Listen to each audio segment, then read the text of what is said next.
Tens já, pelo menos, um pouco de amor? Tens já, pelo menos, um pouco de amor? Essa frase, ela não é minha. Ela é de Agostinho, retirada de um recente livro que eu tive oportunidade de ler, começar a ler, na verdade, chamado Jesus Cristo nas Fontes Patrísticas, em que se reúne as principais afirmações dos pais da Igreja acerca de alguns temas, e no caso, especificamente da vida e da missão de Jesus. Esse trecho, da onde eu retirei essa frase, ele tem relação com o texto de João 13, quando Jesus lava os pés dos seus discípulos, e lá ele afirma que ele os amou até o fim. Viver no amor de Cristo para a glória de Deus é a nossa nova visão como primeira igreja presbiteriana independente de São Paulo, conforme já tratado em algumas ocasiões, também conforme já trabalhado pelo nosso pastor, reverendo Reginaldo, no último domingo, no último sermão. Viver no amor de Cristo, mas de fato isso pode ser um grande desafio para nós. E isso porque, meus irmãos, de certo modo nós vemos e vivemos uma certa banalização do amor. Hoje em dia, às vezes, é comum ouvir alguns dizendo indistintamente ou indiscriminadamente: eu te amo, eu te amo. Mas que amor é esse? E será que é verdade? Um amor que ama os iguais e odeia os diferentes? Eu te amo, depois de um tempo recluso na sociedade, parece que virou moda, mas virou moda em alguns círculos sociais. Cada um dentro da sua própria bolha se ama, mas e fora da bolha? O que de fato vem a ser o amor? Nós, como igreja, como podemos compreender então o amor que diz a palavra do Senhor? Quando nós tratamos desse tema, meus irmãos, que é nosso alvo como visão da igreja, eu penso que esse texto do apóstolo Paulo aos Coríntios pode muito nos ajudar. Lutero, quando ele analisou essa carta de Paulo, ele escreveu e entendeu, e nós concordamos com ele em nossa teologia, que trata-se de uma exortação para a igreja aprender aquilo que mais importa, que é Cristo, e que é em Cristo que temos a nossa salvação. Lá em Corinto reinava uma certa bagunça, e nós poderíamos trocar Corinto por São Paulo, por exemplo, numa grande cidade, e não seria muito diferente dentro da igreja de Corinto. Cada qual pensava naquela ocasião ser mestre e ensinar do seu jeito. Enquanto isso, negligenciavam muitas vezes aquilo que é principal, que é Cristo, como a nossa razão de vida e, consequentemente, o mais profundo dos seus ensinamentos, dos ensinamentos de Jesus, que é o seu amor.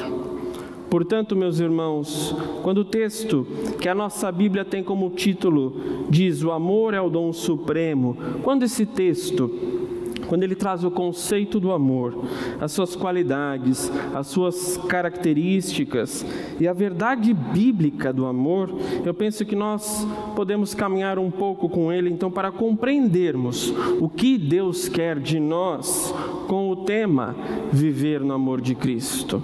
O que isso impacta na minha vida, o que isso muda no meu cotidiano, o que isso muda na realidade da nossa igreja. Vamos a alguns pontos.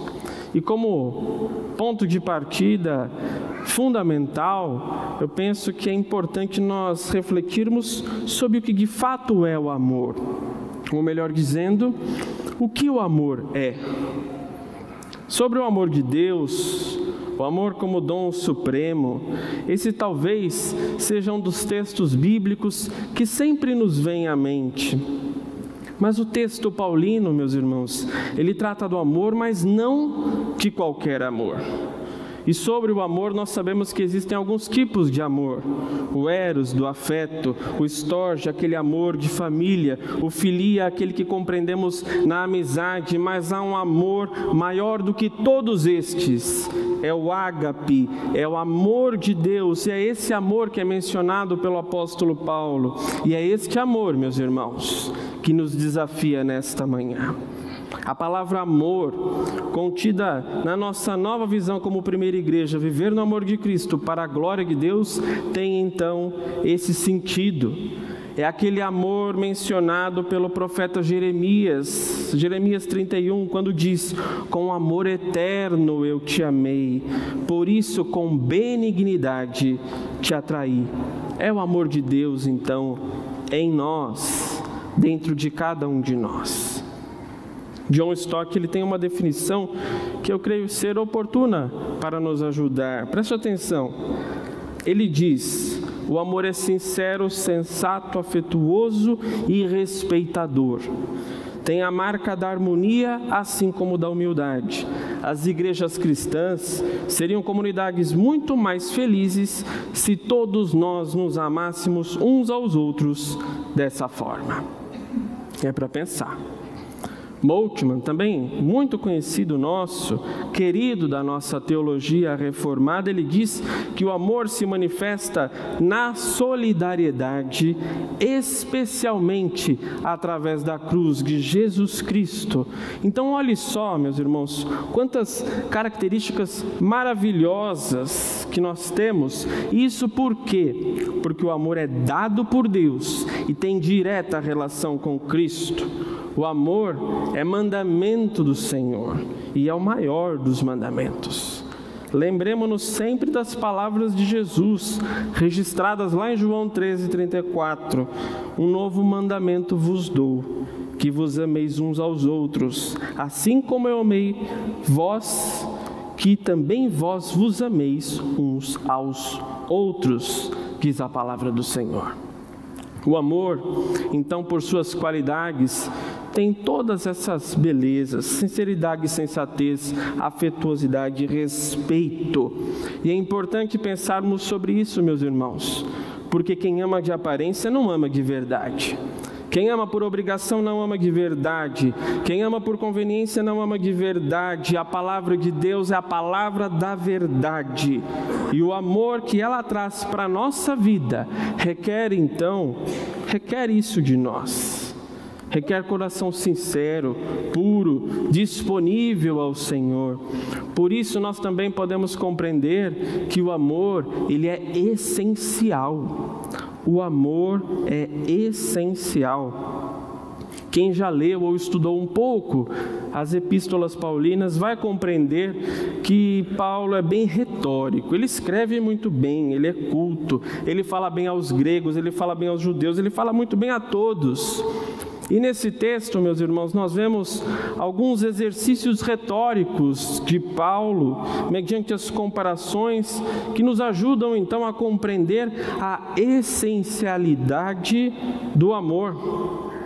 No início do texto, nos 3 primeiros versículos, nós vemos algumas comparações que Paulo faz para a igreja de Corinto e que permanecem totalmente atual e oportuna para a nossa vida. Isto por quê? Porque a palavra de Deus é viva, é eficaz, é sempre atual.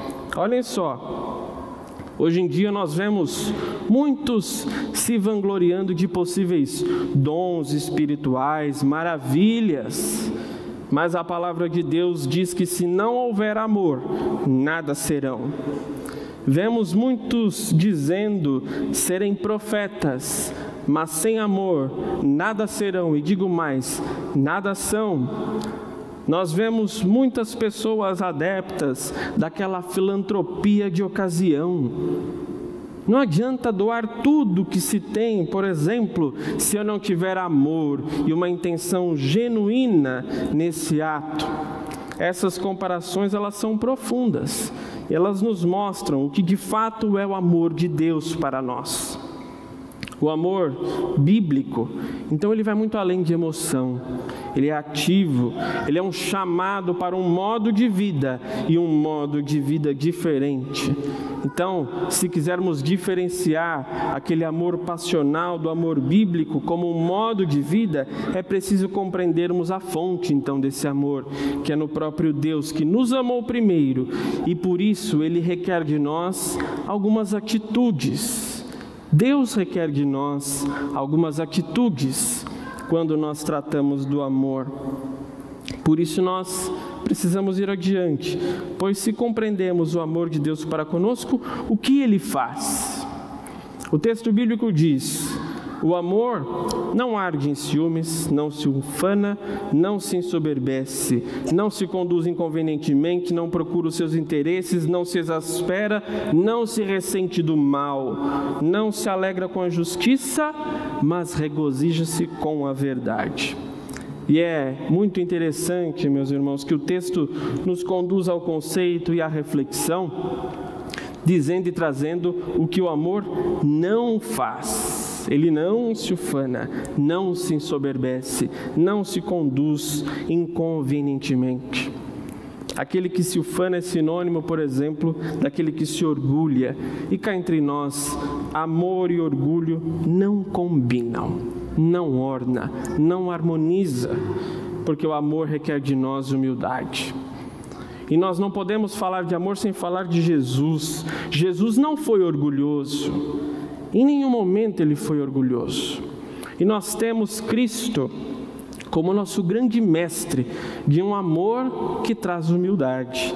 Ele veio ao mundo como nós, mas em nenhum momento se orgulhou, em nenhum momento foi soberbo por meio das suas condições de Deus encarnado para se sobressair sobre as pessoas, para se livrar do julgamento e da condenação. Pelo contrário, ele se humilhou, se colocou na mesma posição que nós, com os mesmos sofrimentos, e tudo com um amor que é sublime, um amor que é humilde. É o que podemos então compreender e conceituar como amor humilde. Humildade requer desprendimento, requer escuta. Muitas vezes é escutar antes de falar, é pensar antes de agir. Isso é viver no amor de Cristo com aquilo que Ele faz. Nesse texto bíblico, o combate ali do apóstolo Paulo era a rebeldia que existia e, sobretudo, a falta de amor. Então é oportuno nós pensarmos um pouco naquele contexto, sim, porque esse contexto de falta de amor é muito presente em nossa sociedade. O amor une, o orgulho divide, o amor constrói, a contenda destrói, o amor frutifica, a desunião seca a fonte. É por isso, meus irmãos, que a palavra de Deus, ela também nos diz que o amor não procura os seus próprios interesses. É doação, é liberdade, é muitas vezes pensar primeiro no próximo antes de si. Isso é viver no amor de Cristo. E vejam, meus irmãos, que compreender o que o amor faz é compreender o próprio caráter de Cristo. Jesus tem essas características: paciência, benignidade, humildade. Lá no capítulo 2 de Filipenses, você pode ler depois, nós vemos o exemplo de Cristo no amor, na comunhão e no serviço. Essa é a nossa base para compreendermos então o que o amor faz. E ele deve ser conhecido por aquilo que ele faz, e diz a Bíblia, ele regozija-se com a verdade. Aí é uma grande questão, né? O que é a verdade? Há muitos conceitos de verdade. Hoje em dia nós vivemos tempos na sociedade em que a dita verdade é colocada em xeque todo o tempo. O que é real? O que é fake? E no âmbito da fé nós temos então um cardápio enorme das chamadas verdades. Tem verdades para todos os estilos, liturgias, confissões de fé. Mas a realidade, meus irmãos, é que a verdade é uma só e ela está na palavra de Deus. O amor de Deus, então, ele regozija-se nessa verdade, pela prática dessa verdade, pela prática da palavra de Deus. Por isso que a nossa nova visão, ela nos convida à prática do amor da verdade que vem de Deus. Nós precisamos praticar essa qualidade, meus irmãos, como um grande pilar na nossa vida, nos nossos planos, nos nossos sonhos. A igreja na época precisava desse encorajamento e hoje nós ainda continuamos necessitando desse encorajamento como povo do Senhor. Daí a relevância então da nossa visão. Mas muito bem, né? Nós compreendemos o que Ele é, o que Ele faz, mas como de fato é a vida no amor de Cristo, nós precisamos pensar. A vida no amor de Cristo, meus irmãos, é uma vida de esperança, é uma vida diferente, pois a palavra de Deus nos diz que o amor tudo sofre, tudo crê, tudo espera, tudo suporta, e arremata dizendo, o amor jamais acaba. Paulo repete 4 vezes a palavra tudo, para levar a exaustão à nossa compreensão. Esse versículo componente que tudo sofre, tudo crê, tudo espera, tudo suporta, é o clímax deste texto, porque ele resume a nossa esperança no amor de Cristo, e por isso, e por um amor que nunca acaba, que nunca falha. Eu não sei se você já passou por alguma decepção, inclusive talvez amorosa na vida, algum relacionamento que naufragou depois de um tempo ou que simplesmente terminou por alguma circunstância, alguma desilusão nas amizades, algumas desilusões nos sonhos da vida, nos seus planos. Tudo isso muitas vezes pode acabar, mas o amor de Deus jamais acaba. Ele é permanente, Ele é vivo, Ele é presente. A vida no amor de Cristo, então, é uma vida que tem essa esperança. Então, nós compreendemos o que é o amor e colocamos em prática. É importante ficarmos com essa pergunta em nossa mente. Nós colocamos em prática? Quando nós tratamos desse tema, meus irmãos, é importante deixarmos claro que visão é alvo. Deve ser o nosso objetivo em cada atitude como igreja, assim como em nossa vida. Então eu devo viver no amor de Cristo para a glória de Deus. Devo congregar, devo trabalhar, devo servir no amor de Cristo para a glória de Deus. E isso porque a palavra do Senhor nos diz que o amor é o vínculo da perfeição. Viver no amor de Cristo também é uma vida que pode ser leve. Hoje em dia a gente fala muito sobre isso, né? Eu quero viver uma vida leve, porque a carga do sofrimento muitas vezes é pesada. E se nós temos as qualidades do amor, sabemos o que Ele é, o que Ele faz, e principalmente o que Ele não faz, amar não é fardo, amar é bênção.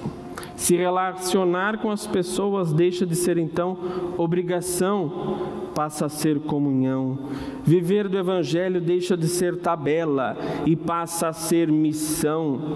Nós temos muitos crentes em Jesus que vivem cumprindo tabela. É a tabela do serviço, é a tabela da obrigação, mas Deus quer de nós uma vida de amor e de amor de verdade. O reverendo Bertolazzo, certa vez, numa das suas pastorais, ele nos disse que nós precisamos do cristianismo de Cristo. Nós precisamos do cristianismo de Cristo, amados irmãos. E o cristianismo de Cristo tem tudo isso. Tem doação, tem humildade, tem verdade. E tem, sobretudo, aquilo que reúne tudo. O cristianismo de Cristo tem o amor de Deus como um modo de vida. E isso é diferente para a nossa vida. Então, para concluir, eu termino te propondo, meu irmão, que você examine a sua vida e o seu coração. Pense de fato em como você compreende esse amor e como ele é na sua vida. Pense nas suas ações, nas suas atitudes, reflite sobre o que o amor faz e no que ele não faz. Faça um verdadeiro balanço da sua vida pessoal, familiar, ministerial, à luz, não das minhas palavras, à luz da palavra de Deus, para nós vivermos no amor real de Cristo. Cultive esse amor como um verdadeiro fruto do Espírito. uma verdadeira virtude da palavra do Senhor, é mandamento do Senhor. E nesse mês de julho, em que a nossa série de mensagens trata do tema da visão da igreja, se torna ainda mais especial, pois é um mês de aniversário da IPI do Brasil.